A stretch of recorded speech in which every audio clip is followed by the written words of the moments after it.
اعوذ باللہ من الشیطان الرجیم، بسم اللہ الرحمن الرحیم۔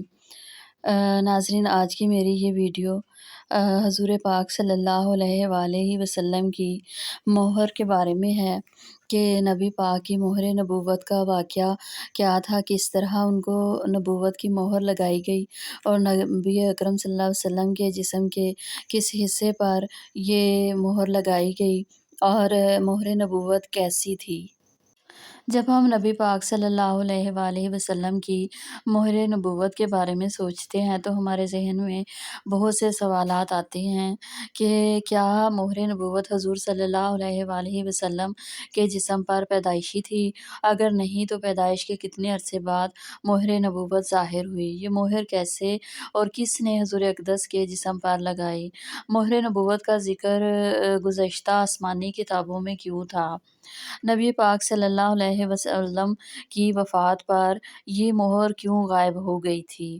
اللہ تعالیٰ نے ہمارے آقا کو جو فضیلتیں، نعمتیں اور خصوصیات عطا فرمائی تھی، بے شک وہ کسی اور نبی کے حصے میں نہیں آئیں۔ آپ صلی اللہ علیہ وآلہ وسلم کو دنیا میں عطا ہونے والے اوصاف میں سے ایک اہم مہر نبوت ہے جو کہ آپ کی منفرد شان اور خاتم النبیین ہونے کی دلیل تھی۔ یہ مہر نبوت نبی پاک کو کیسے اور کب ملی ہے، اس کے بارے میں میں آپ کو بتاؤں گی۔ ہمیں مختلف کتابوں سے مختلف روایات ملتی ہیں۔ حضرت صاحب رضی اللہ تعالیٰ عنہ سے روایت ہے کہ ایک بار میں بیمار ہو گیا اور میری خالہ مجھے حضور اقدس کی خدمت میں لے گئیں اور عرض کرنے لگیں کہ یا رسول اللہ، میرا بھانجا سخت بیمار ہے۔ یہ سن کر نبی پاک نے میرے سر پر اپنا شفقت بھرا ہاتھ پھیرا اور میرے لیے برکت کی دعا فرمائی۔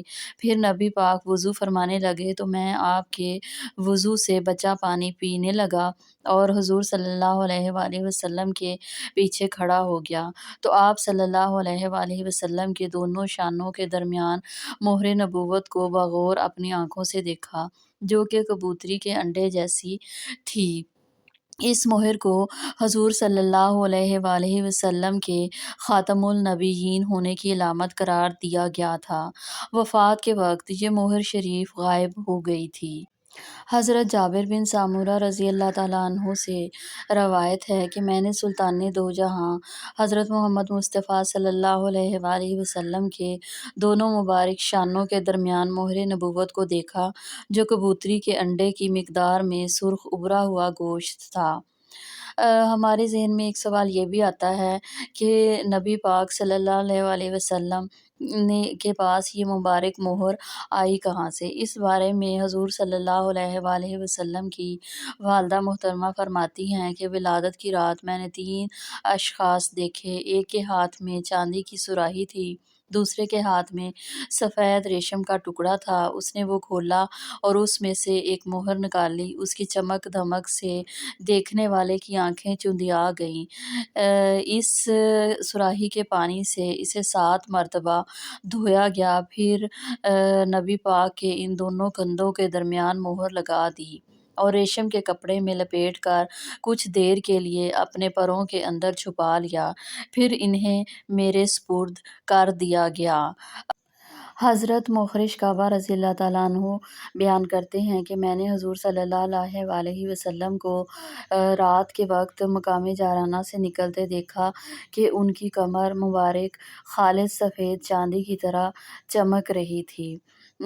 حضرت عبداللہ بن سرجس رضی اللہ تعالیٰ عنہ بیان کرتے ہیں کہ میں نے نبی صلی اللہ علیہ وآلہ وسلم کو دیکھا اور ان کے ساتھ سرید کھایا اور پھر ان کے پیچھے گھوما اور ان کے کندھوں کے درمیان مہر نبوت دیکھی، جو بائیں کندھے کے اوپر مٹھی کی طرح ابھری ہوئی، جس پر چھوٹے چھوٹے دانوں کی طرح کالے نشان تھے۔ شیر خدا حضرت علی رضی اللہ تعالیٰ عنہ فرماتے ہیں کہ حضور صلی اللہ علیہ وآلہ وسلم کے دونوں کندھوں کے درمیان مہر نبوت تھی، اس لیے کہ آپ صلی اللہ علیہ وآلہ وسلم آخری نبی ہیں۔ حضرت عائشہ رضی اللہ تعالیٰ عنہ فرماتی ہیں کہ نبی کریم صلی اللہ علیہ وآلہ وسلم کی مبارک پشت کشادہ تھی اور دونوں کندھوں کے درمیان مہر نبوت تھی۔ امام مسلم رحمۃ اللہ علیہ نے سمرہ رضی اللہ تعالیٰ عنہ سے بیان کیا کہ وہ بیان کرتے ہیں کہ میں نے نبی صلی اللہ علیہ وآلہ وسلم کے کندھے کے قریب ان کے جسم کے مشابہ کبوتری کے انڈے جتنی مہر نبوت دیکھی۔ صحیح مسلم کی حدیث نمبر 2344 ہے، یعنی اس کا رنگ بھی باقی اعضائے جسم کی طرح تھا۔ صحابہ کرام نے مہر نبوت کی شکل و ہیبت مختلف تشبیہات سے بیان فرمائی ہے۔ کسی نے اسے مسوں کے تل کی طرح کہا ہے، کسی نے کہا ہے کہ وہ کبوتری کے انڈے کی طرح گول تھی، اور کسی نے کہا ہے کہ مہر نبوت ابھرے ہوئے گوشت کا ٹکڑا تھی۔ بے شک ہر صحابی نے اس کی اپنے اپنے انداز میں ہیبت اور بیان فرمائی ہے۔ چنانچہ حضور صلی اللہ علیہ وآلہ وسلم کی گردن کے نیچے دو کندھوں کے درمیان ایک پارہ گوشت تھا جس پر کچھ تل تھے۔ کبوتری کے انڈے یا مسحری کی گنڈی کے برابر پارہ گوشت نہایت چمکیلا اور نورانیت والا تھا۔ تل سیاہ، آس پاس بال، ان کے اجتماع سے یہ جگہ نہایت خوبصورت معلوم ہوتی تھی۔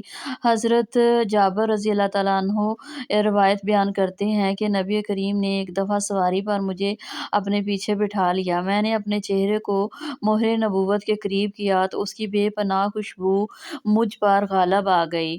اسی طرح حضرت سلمان فارسی رضی اللہ تعالیٰ عنہ کا ایمان لانے کا واقعہ بیان ہوا ہے کہ آپ کو ایک پادری نے یہ بتا رکھا تھا کہ اللہ کے آخری نبی کی یہ نشانی ہوگی کہ اس کی پشت پر کندھوں کے درمیان مہر نبوت ہوگی۔ لہٰذا جب حضرت سلیمان فارسی نے یہ نبوت کی مہر دیکھی تو یہ مہر نبوت دیکھنے کے بعد ہی حضرت سلیمان فارسی مسلمان ہوئے تھے۔ بے شک اللہ پاک نے حضور صلی اللہ علیہ وآلہ وسلم کو ایک منفرد نشان نبوت اور نشان ختم نبوت عطا فرمایا۔ اس میں کوئی شک نہیں کہ نبی کریم اللہ کے آخری نبی ہیں۔ آپ کے بعد کوئی بھی نبی یا رسول نہیں آنے والا۔ اسی لیے اس بات کو قرآن و حدیث میں بھی واضح بیان فرمایا گیا ہے کہ حضور صلی اللہ علیہ وآلہ وسلم کے بعد جو بھی نبی یا رسول ہونے کا دعویٰ کرے گا وہ جھوٹا ہوگا۔ یہی وجہ ہے کہ قرآن سے پہلے آنے والی تمام آسمانی کتابوں اور صحیفوں میں حضور صلی اللہ علیہ وآلہ وسلم کی مہر نبوت کا ذکر کیا گیا ہے اور اس کو آخری نبی کی نشانی کے طور پر بیان فرمایا گیا ہے۔